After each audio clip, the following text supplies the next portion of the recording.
전립선 암으로 가는 건 아닐까? 전립선 비대는 전립선 안쪽을 수술하는 거기 때문에 그런 두려움은 안 가시는 게 좋을 것 같습니다.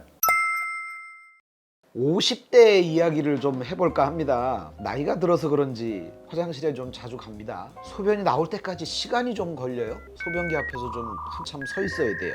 소변을 봤는데 완전히 다 본 것 같지 않아요. 이게 뭐 때문에 이렇게 됩니까?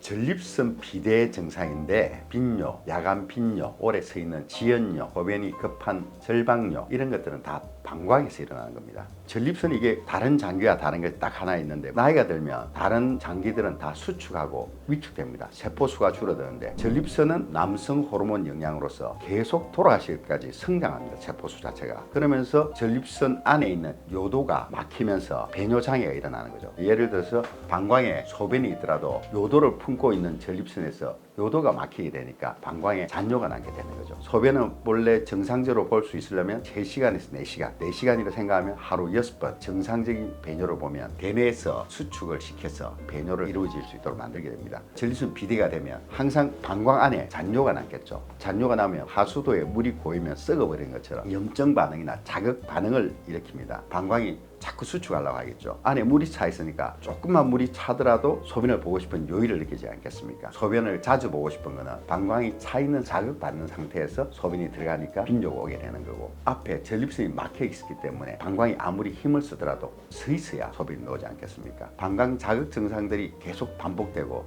그 다음에 전립선이 또 자극을 받으니까 절박 현상이 오게 되는 거죠. 뭐 어떻게든 치료를 해야 되는데 수술은 사실 좀 겁나잖아요. 약물로 어떻게 안 될까요? 전립선 치료의 가장 대표적인 약물이 2가지 있는데, 요도관이 좁아지면 늘려주는 알파 차단제라는 약물이 있고, 전립선이 커지는 것을 막기 위한 5알파 환원 효소 억제제가 있습니다. 전립선 크기를 줄여주니까 평생 약을 드시면 5%에서 한 15% 정도의 감소 효과가 있다고 합니다. 전립선은 평생 성장하기 때문에 당뇨와 고혈압처럼 평생 약을 드셔야 됩니다. 전립선 치료는 방광과 콩팥을 지키기 위해서 하는 것인데, 그 사이에 약을 드시면서 자기가 약물로서 조절이 안 됐을 때는 방광과 콩팥이 손상이 많이 됩니다. 방광이라는 것은 압력이 있는데 이렇게 수축하고 이완되는 한계 상황도 있고 횟수가 어느 정도 정해져 있습니다. 그런데 밑에 전립선이 막혀 있을 때, 젊었을 때는 방광에 힘이 좋아서 수축해가지고 소변이 잘 보겠지만 나이가 들고 힘이 없을 때 방광도 근육이기 때문에 힘이 없을 수가 있습니다. 방광 기능도 콩팥 기능도 안 좋아져서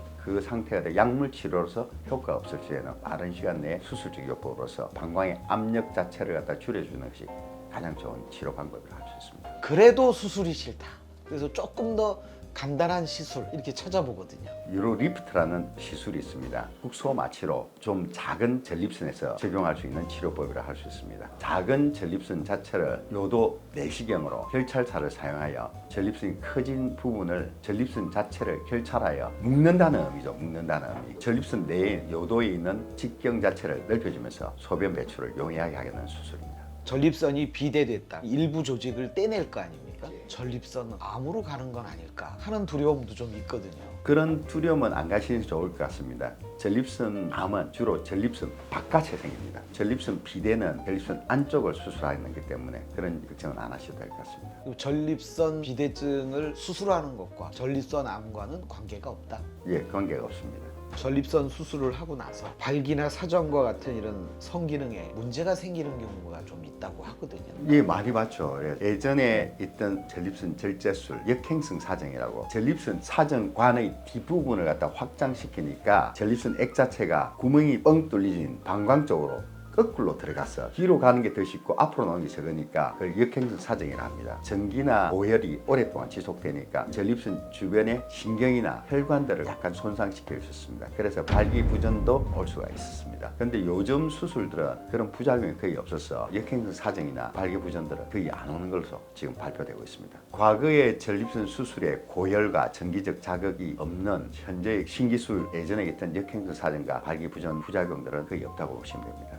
전립선 사이즈가 어느 정도 되면은 수술을 권하십니까? 물론 전립선 수술과 사이즈는 상관관계가 상당히 많습니다. 그런데 얼마 전에 43세 환자인데 전립선 크기가 정상 크기가 20g인데 24g이었습니다. 그분을 수술해드리는 이유가 있는데 전립선 안에 요로 결석도 없는데 전립선이 완전 폐쇄된 분입니다. 전립선 자체는 연령이 많았지도 전립선 세포수가 커지기 때문에 안에 있는 요도를 갖다 압박해 막아버립니다. 안에 있는 부분이 커졌을 때 나이가 상관없이 안에 있는 요도의 폐색이 진행되면 수술해야 된다고 봅니다.